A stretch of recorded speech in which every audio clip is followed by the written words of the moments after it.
welcome to another episode of Well, Don't Tell the Kids. I'm your host, Janet Lee, and today I'm very happy to be speaking with my guest, Meredith Larson.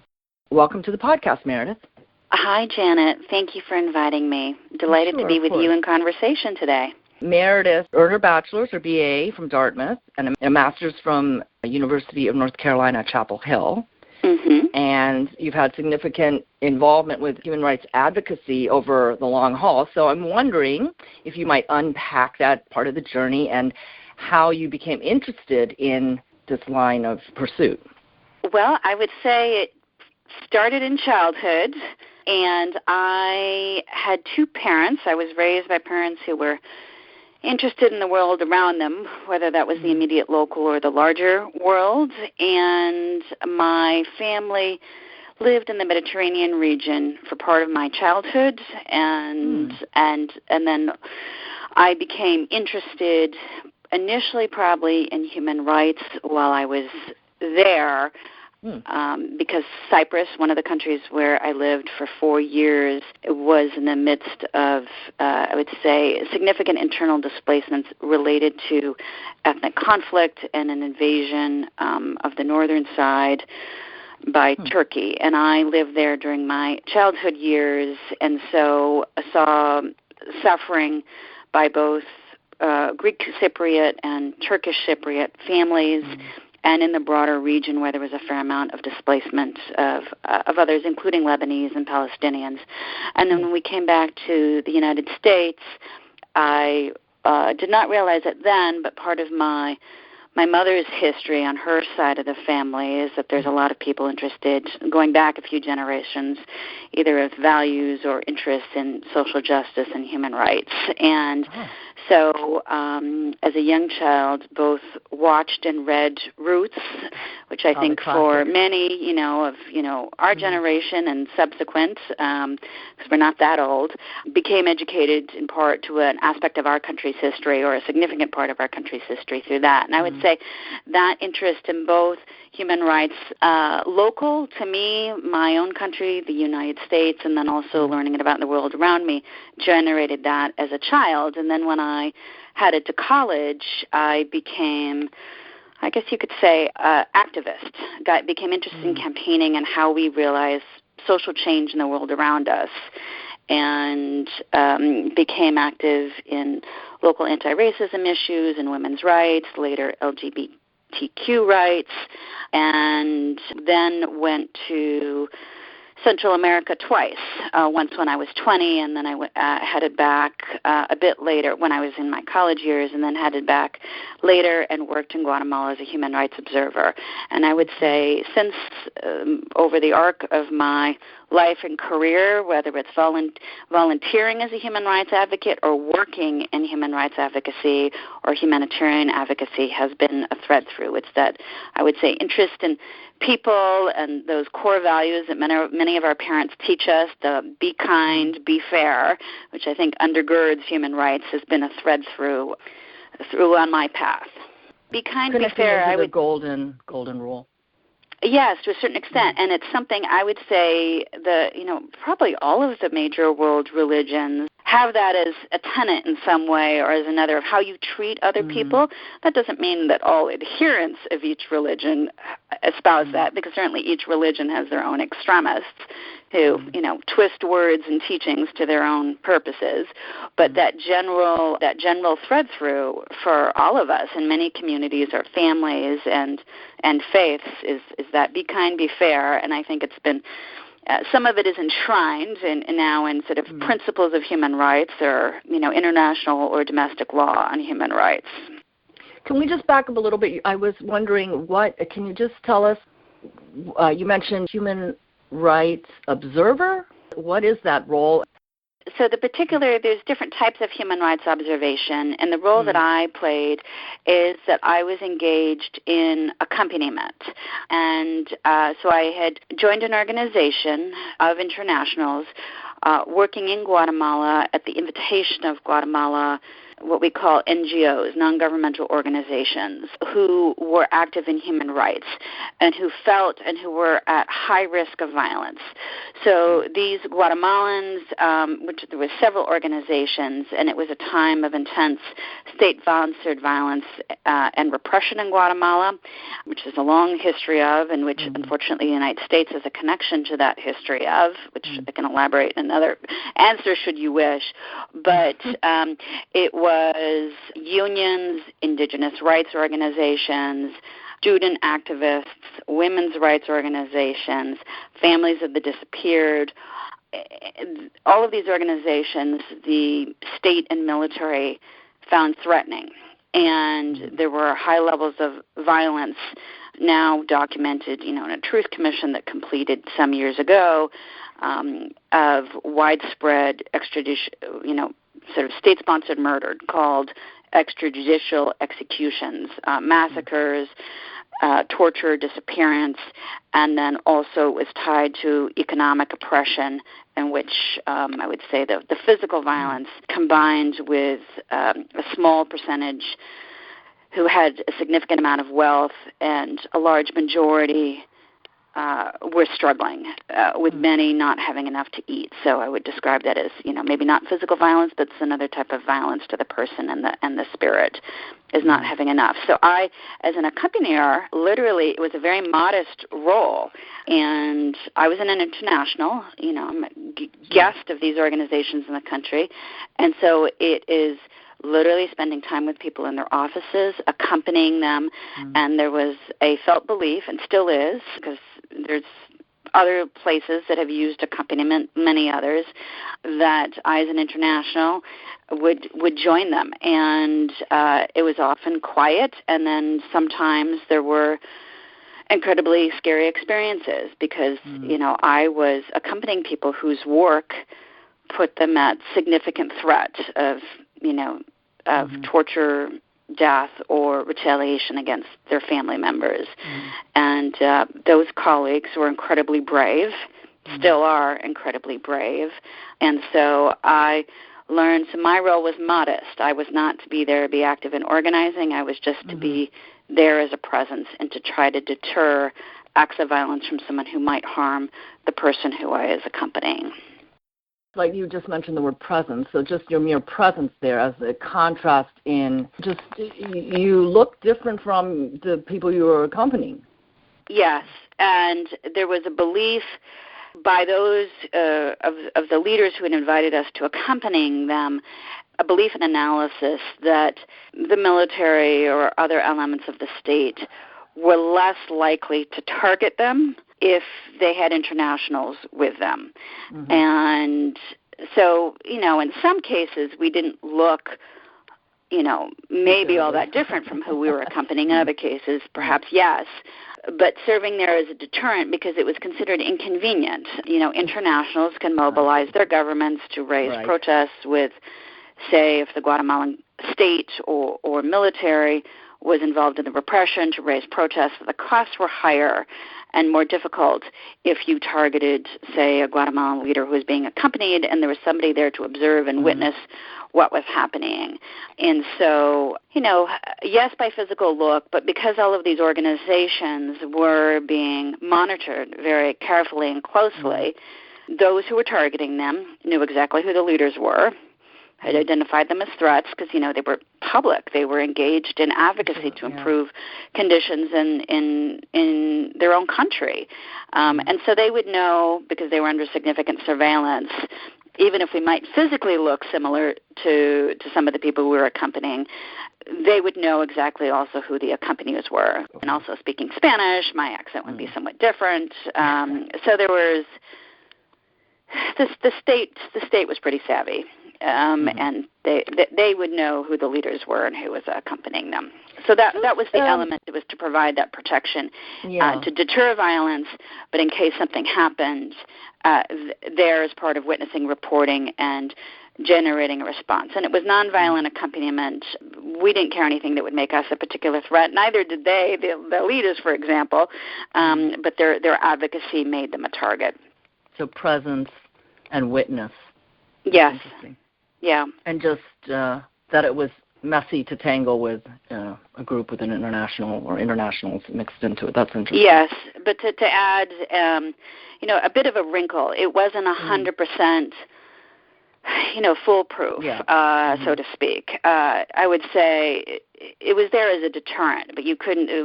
I accompanied 2 Guatemalans who needed to leave the country, who had been under threat, and it was a scary experience accompanying them as they were trying to get their papers, get ready to leave. They needed to leave as refugees. They had, and it was quite clear to me that we were being followed, me with them, despite the fact that I actually did look different from them, and I would say probably dressing a little bit like somebody who might be from the U.S., and it was clear they were being hunted. They managed to be able to leave, but it was a rather frightening experience being with them and hoping that they would survive and leave, hoping all of us would survive. And then there was another experience that happened a couple of months into my time in Guatemala, was that I and 2 colleagues from Canada who were returning back to the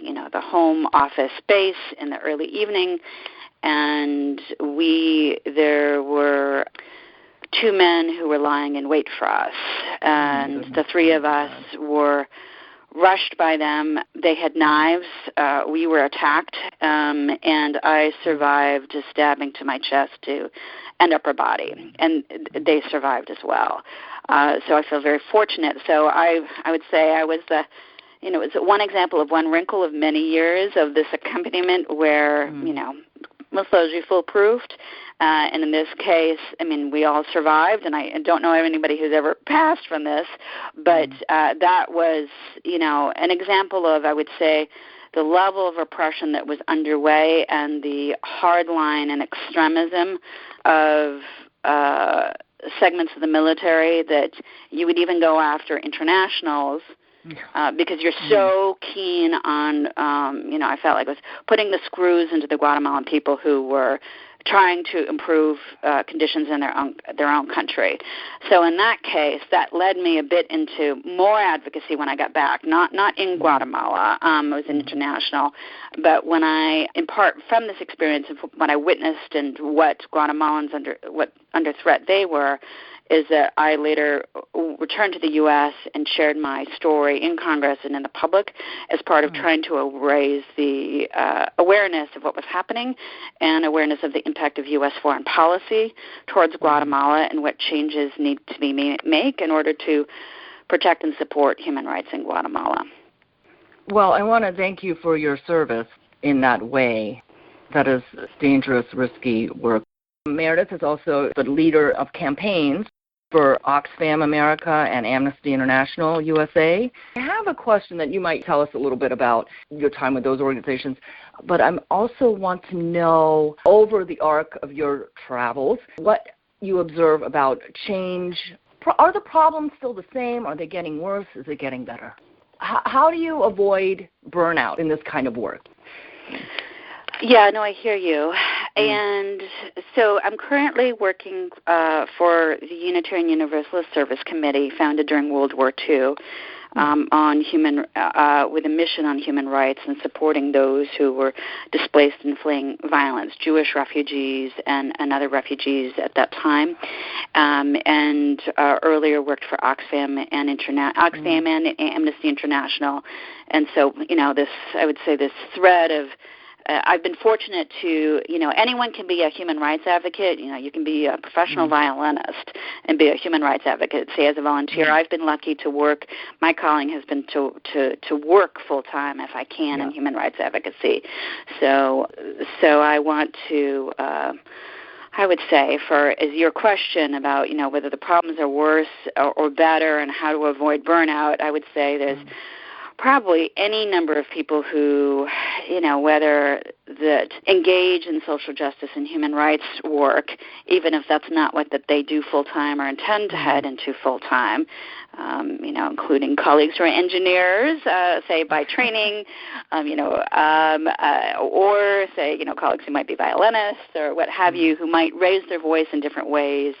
And so that's one of the things that I like to support is that, wherever you are in your path of life, how can we engage and making the world sort of, a better world around us, whether that's in our local community or allying with people who might be experiencing extreme suffering elsewhere in our global community. And your question on I'd say the problems are worse or better. I would say we have globally some challenges that we have that seem to be particularly acute in the last decade, and then I would say also within our own country, we have some particular challenges that seem to be more acute in the last year and a half. And when I say in the last decade or so is, and if not more, is that the UN's refugee agency, known by the acronym UNHCR, the UN High Commissioner for Refugees and the agency that works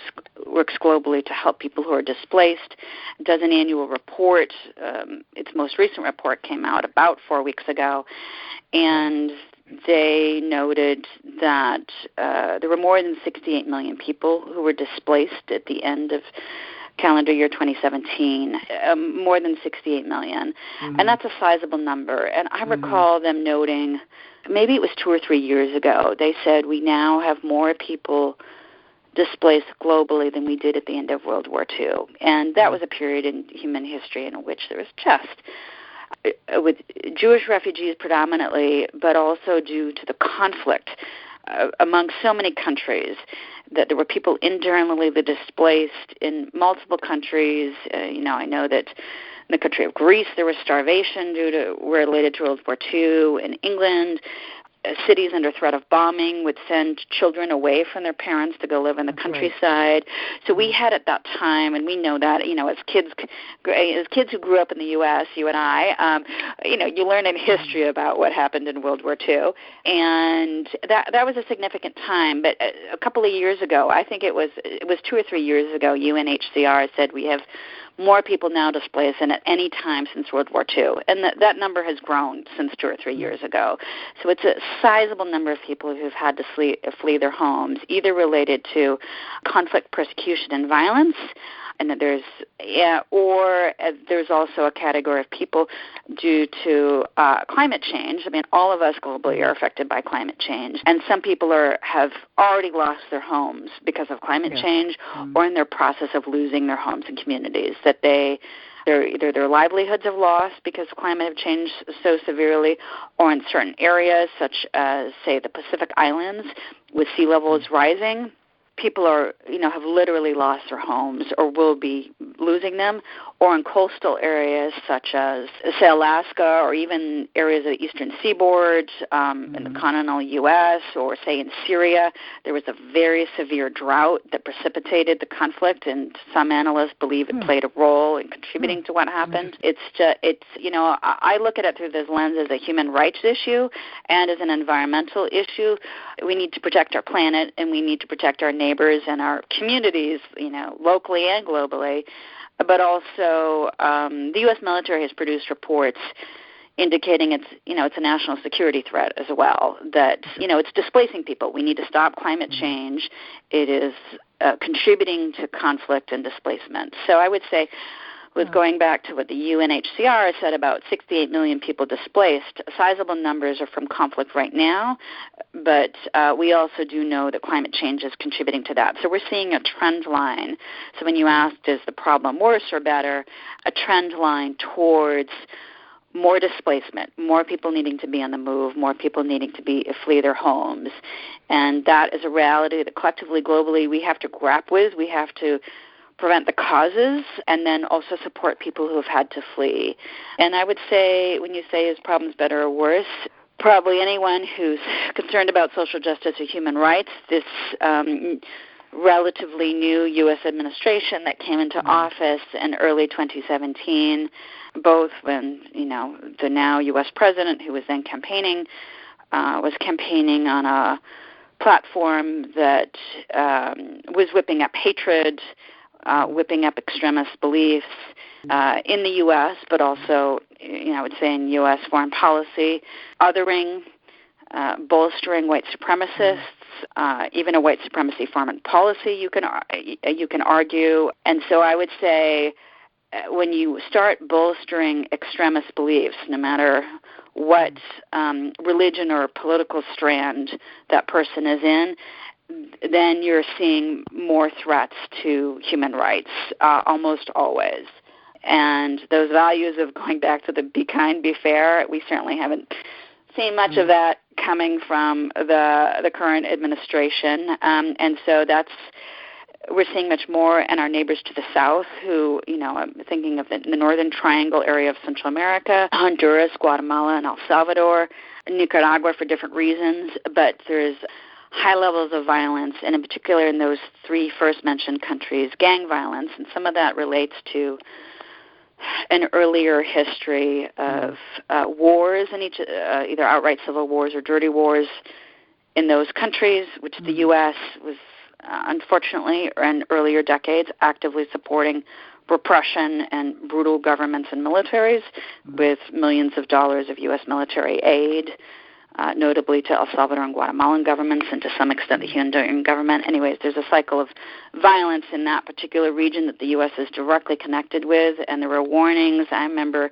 articles and outlets that with the deportations practice that was going on in the 90s, there was active warnings back then of how that would lead to more problems with the cycle of violence, flight, deportations, and then the history of that country and the U.S. to those countries. We're now seeing trickle-down effects with countries that didn't used to have gangs that now, other than maybe, small street kid gangs, now have widespread organized gang networks, and people are having to flee those and coming back into the U.S. Anyways, that's one subset of the displacement globally. But I would say we're, in a more challenged time than we were earlier, and so maintaining that hope and optimism, which I can speak into a little bit of. I sometimes play devil's advocate, so I just want to know, I think you kind of touched on it. It sounds like there's been, it's a very complex problem, and it's something that cannot be solved with a single, line. Thinking about the movements of people at our southern border, let's just pick there. And the thing that makes sense is, don't do anything illegal. Stay where you are. Don't come over here.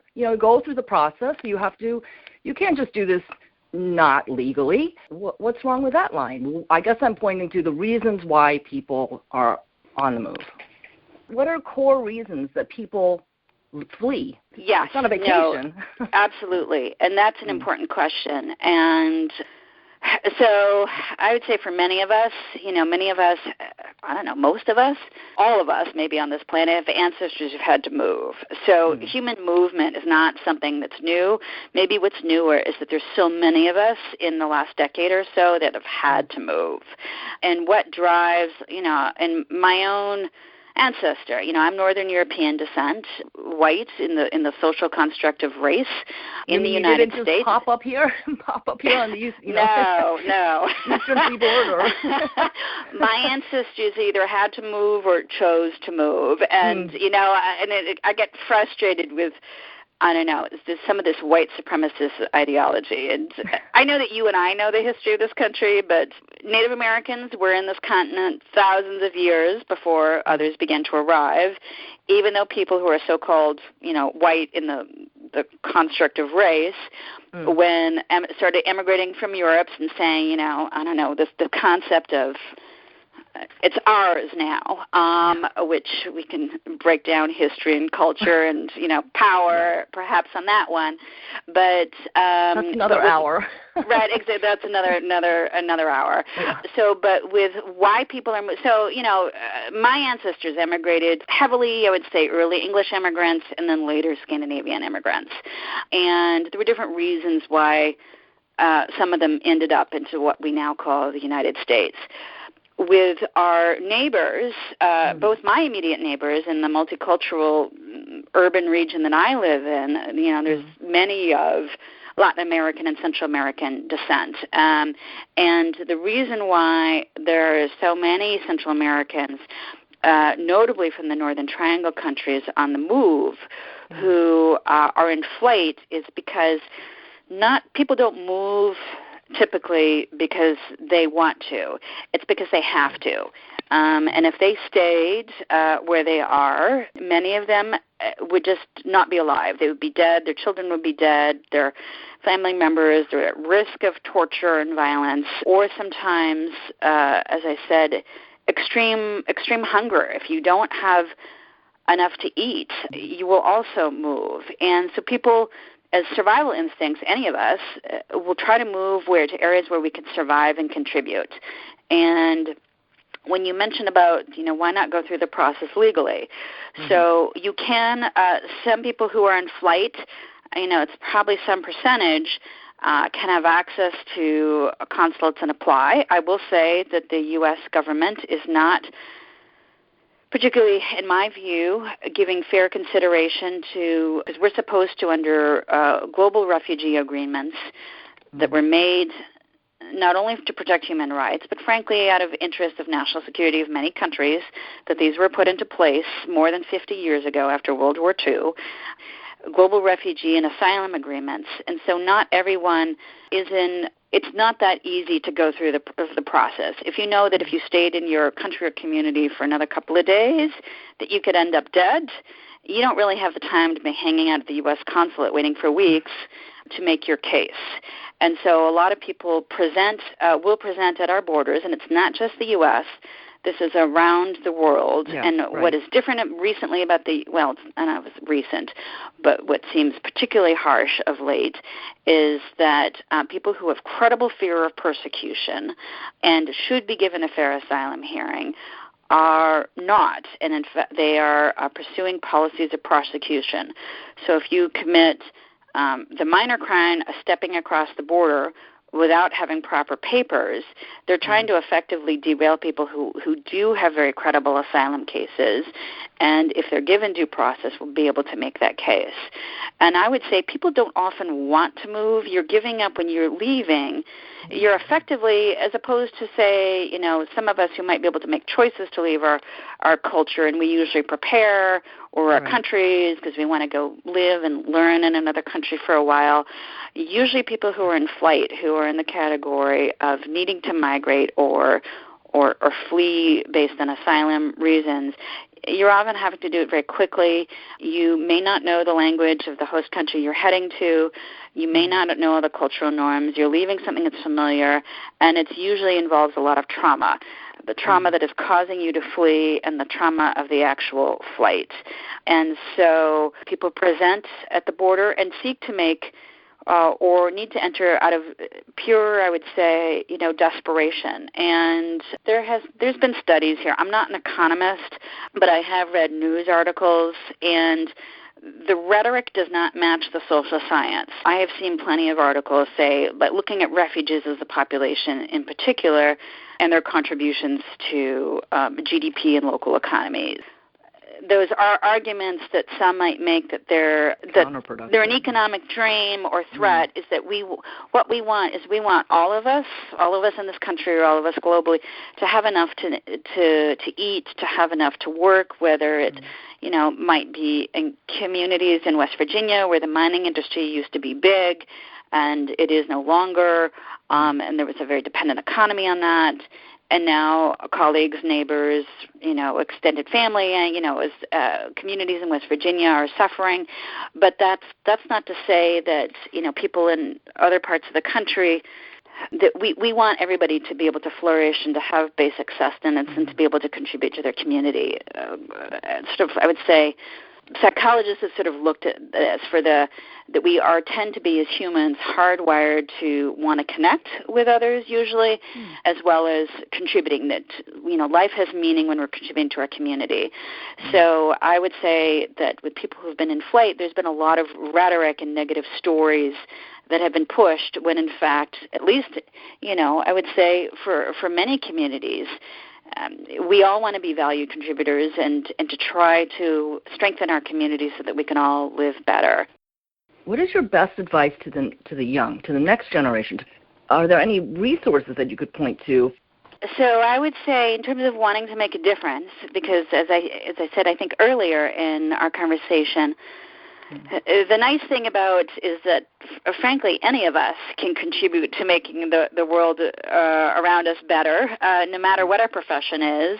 And in terms of the particular line of social justice and protection of human rights, anyone can engage in that, and that's sort of the nice thing about my field. I feel lucky to be able to work in it full time, but people who've chosen other fields and lines of work are extraordinary contributors. It's a human rights movement in the most literal sense, the movement for social justice, which is, frankly, it's a movement involving community, whether you're working at the local level, the global level, but it's all of that. So in terms of wanting to make a difference, I'd say in these times, you mentioned earlier the burnout issue. In these times where I think a lot of people are frustrated, others, some people feel particularly targeted based on identity, whatever community, whether it's your economic status or your ethnicity or LGBTQ, or if you're a woman, I think there's a heightened sense of risk and sometimes exhaustion. Is that the usual? It's pacing yourself, but also we have power as community. And so that connection with others, that sense of hope and solidarity, I think is bolstering. So, and people might contribute you might place a call to your member of Congress, or you might participate in a street theater action or a social protest. You might write a letter to a decision maker to influence them. You might educate your own kids, because we need children who grow up feel a sense of community and protecting their right, exactly, as parents. And friends educating friends, supporting an 8-year-old to be an advocate for others, at age 8, for example. So anyway, I would say all of that in terms of making a difference. But if someone wants to go and work full-time in social justice and human rights, I would say that a lot of that, for those who choose to do that, usually start by volunteering. When I was in college, it wasn't really volunteering. I was just an activist because I thought it was important to use my voice. And so I began to learn how to organize at a younger age. And then I began, as I was sort of, finished college and starting my career, volunteering in different organizations. And I did my graduate work in public health. And I have which is very interconnected with human rights. It's about, public health is about well-being of communities and populations, physical, mental, social, spiritual well-being, and you need human rights mixed into that. But I began volunteering in, I would say, either organizations that focused on human rights or public health, social justice issues, and that made me more of a candidate in that field. So when I began to apply to work for jobs, and I would say some people are mid-career and have made the switch, and they have done that, or even early career, and switched over to this by demonstrating a commitment to, say, the mission of different organizations, which again could be through volunteering, whether that is locally in your community or if you've gone somewhere else. But it's that unpaid sort of giving of time and self that allows you to sort of contribute. And then different, I would say, human rights organizations use a range of skill sets. We need people in finance with law degrees, who know how to organize, who are researchers, who do different communication specialties, people who've led campaigns and do advocacy. So people who want to work in the field of human rights, there's many different ways to enter it. There's some organizations of social scientists and scientists that use science to advance human rights, and the American Academy of, the AAAS has a science and human rights program that supports those scientists, for example. But there's other organizations, so there's many different ways to contribute. So it's looking at your particular skill set, and then also I would say making the case to an organization where you might want to work, of how you're committed to the mission and how your energy and passions and particular skill set will help advance that mission. You'd mentioned resources, and I would say the top two is, there's that old adage when you're looking to switch to sort of either move in your career or switch jobs. It's about networking. It's about talking to people who are in the field, talking to friends of friends who might be able to connect you with someone to help you learn more. And then there are some excellent resources out there also online, such as idealist.org and some others, where one can just become familiar with types of positions within this field should one want to enter this work. That's called idealist.org. Huh? Yep, idealist.org. It's not the only place that shares listings of positions that for people who are interested in social justice, human rights, because there's actually many. But it's a good aggregator. It's one of very good aggregators that has for people who are interested in this line of work, and who might bring a range of skill sets into this work. In preparation for this, you touched on something in just the last little section there about the very young. You mentioned a book, I think it was Nurture Shock, where you pointed out something very interesting that I think has happened in the last decade or more, where our children their mindset or where they are has changed from, let's say, where we may have been at that age. But in Nurture Shock, there's important activities that can happen to help our young. Yeah, and you and I had been earlier talking about one chapter that I had read in the Nurture Shock book. It's entitled Nurture Shock, New Thinking About Children, and it's by journalists Poe Bronson and Ashley Merriman, and they won a AAAS award for distilling for the layperson science writings about children and how we parent. It's a fascinating collection of different topics. And one of the chapters that are just distillations of science that really struck me was on children and racism, and a study of white children and racial prejudice. And they discovered, or not they, because they were writing about the science and the studies of others, that white children that learned more about history of other communities were less likely to be racially prejudiced than their peers. And so that the story is that if you want to have, or the message that I took away from it, if you want to raise children and keep in mind that you want to avoid racial prejudice in passing on teachings, that you need to teach the history of not just your own family and culture, but sharing the history of other communities. And back in the day, in a lot of U.S. school districts, and this may happen still in some, is that school books used to start with Columbus, and the teachings of history were very European American and Europe-centric. There's been a lot of change since you and I were much younger together. But not that we're 100 for your listening audience. We might as well be. But there has been, and this has been a result of parents and educators pressing for changes that the history reflects the history of all of us, not just a small percentage of us. So there's been change in the school districts, but in our own parenting as parents in our own family and, with children and community, it's sharing that broader history and of not just your own, but that is a critical piece of children's development, so that you have an interest in others, you have an empathy for others, and you know their backgrounds better. And so, like, I was thinking about some of those Charlottesville people, and I would say Charlottesville is a beautiful place with UVA, and then some people with really extremist ideologies showed up, maybe some from that area, but a lot not from that area, and the interviews with them, it was quite clear to me that they've just got this very myopic white supremacist mindset of, and, some of them, many of them probably developed that as children. Some of them seem to have come to it as adults, unfortunately,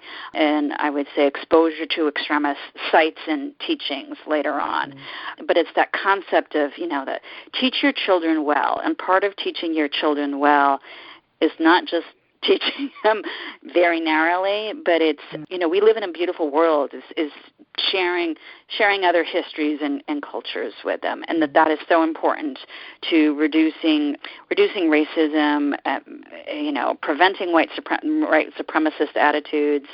That is a key piece of parenting. And I want to thank you for sharing your story, for contributing to this community of interesting folks that I've spoken with.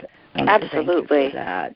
And thank you really for your role as a storyteller and sharing those stories, of feeding that spirit of connection and how we may be different in some ways and how similar we all are in other ways. So thank you for your roles and your sharing of your gifts on these podcasts.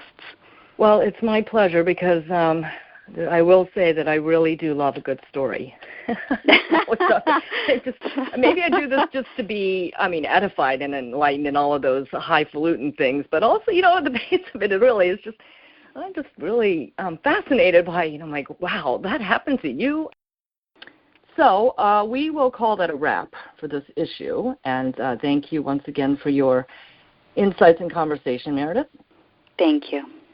And thank you all for listening. My guest today has been Meredith Larson, and I'm Janet Lee. So won't you please stay tuned for more episodes of Well, Don't Tell the Kids.